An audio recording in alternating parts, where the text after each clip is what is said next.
I beg your pardon, the Dakota goes by. I think you could possibly see in the doorway there the loadmaster giving us a wave. This aircraft used, of course, for delivering all kinds of hardware, supplies in low-level passes like that. Over Asia, it managed to keep the Chinese supplied. And just thinking back to what you were saying, Ben, about this being an aircraft designed for sleeper services, I can't imagine anybody on board this getting a wink of sleep. It's a really noisy aircraft inside. Especially flying through heavy rain or a hailstorm or something like that. But a surprisingly agile aircraft as well.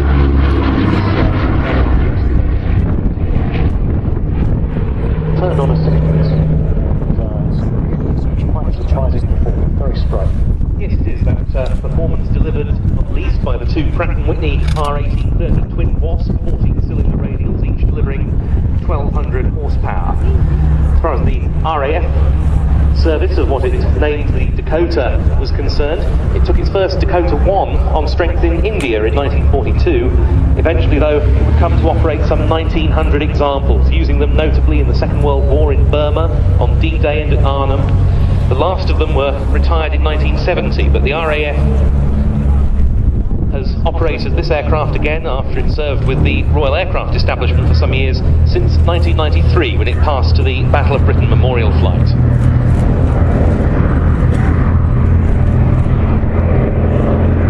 Originally used by the BBMF as a training aircraft for crews training for the Lancaster.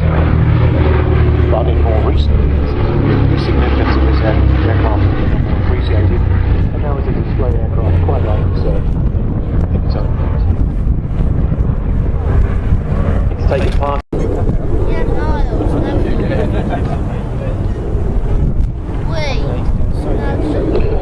And the Grob tutor, incidentally, will be familiar if you saw the pictures of the, I think it was Prince William who got his wings recently on an aircraft such as this.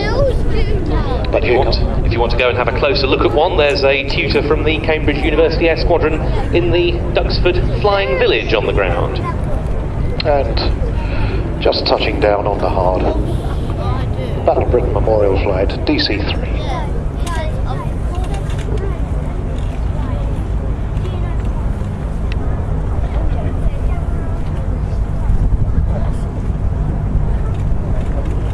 Like beginning the approach now for the display right in front of us, the Grob tutor.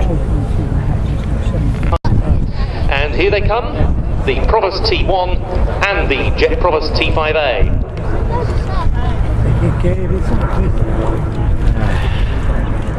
Non me lo ricordo.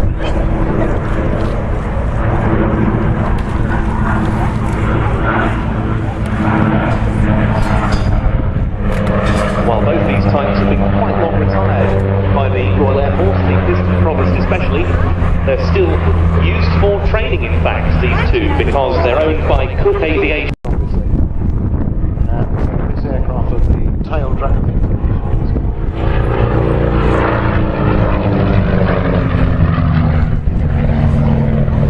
The reason the RAF wanted more power from its basic trainer was to make easier the step up from primary training to the then advanced trainer, which was the North American Harvard. The first Provosts were delivered in 1953 to the Central Flying School, then based at South Cerney in Gloucestershire, and 369 in total were delivered to the RAF.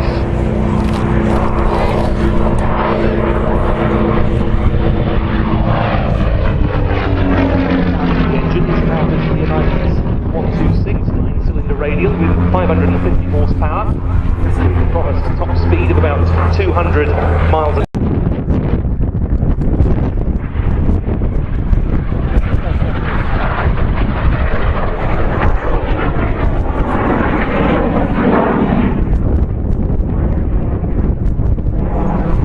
It was born as the result of the RAF's intention to make its flying training syllabus an all-jet affair following the ab initio stage. This aircraft, one of the last of the trainers to utilise the side-by-side seating configuration from this point on.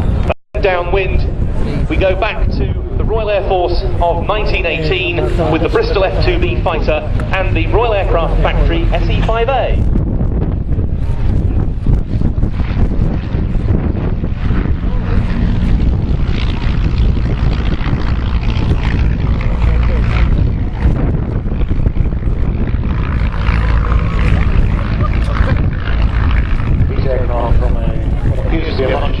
Period, but of course what we're looking at here were the cutting edge fighters of the 1914-18 war.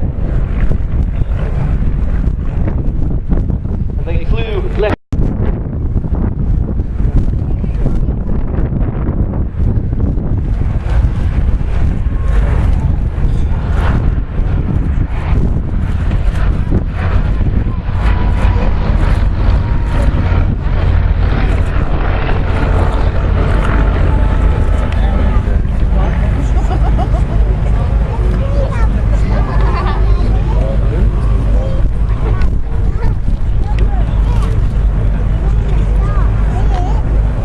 The SE-5A for Planes TV, then you will be able to enjoy what it's like to be actually on board the Bristol fighter. More about that a little bit later. Ah, veloci? Delle schegge.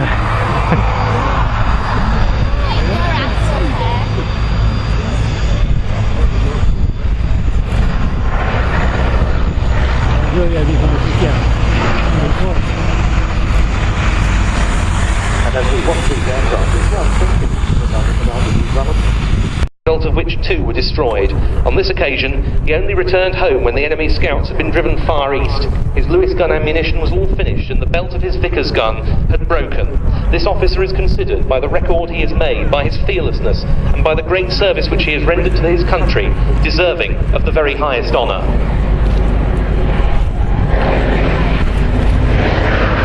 And his work reflected also the convention of the time that the operators of these aircraft, pilots, the crew of these aircraft, fly them without parachutes.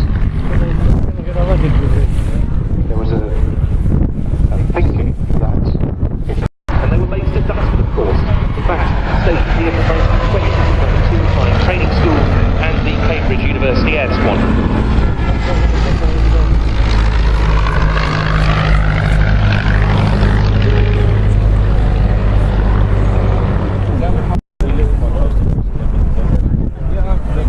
Ci sono gli aerei che sono già presenti davanti. Sono le scarpe.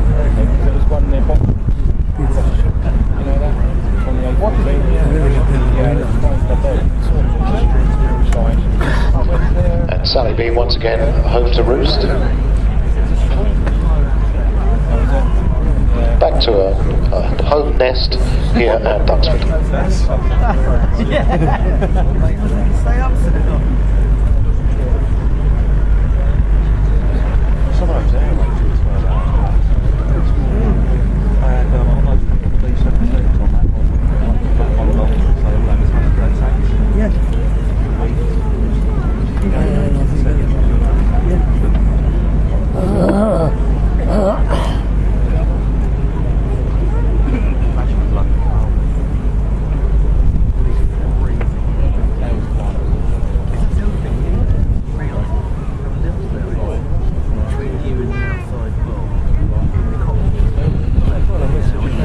now we've got some Merlins preparing to roar as our clutch of Hurricanes are about to take off. We're going to let the Merlins do the talking for most of this display, aren't we, Ben?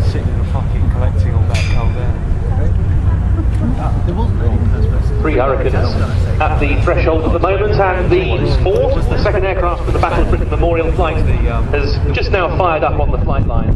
Hopefully be about to join them, but here they go then, rolling off the grass runway, as would have been the case so often in the summer of 1940, a formation of Hawker Hurricanes.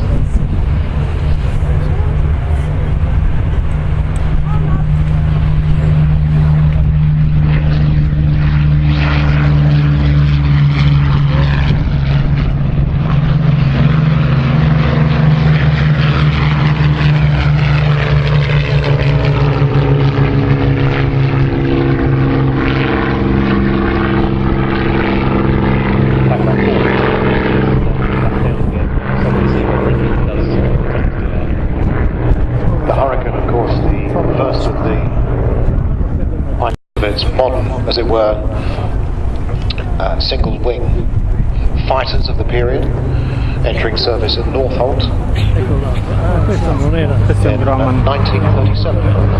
Just in time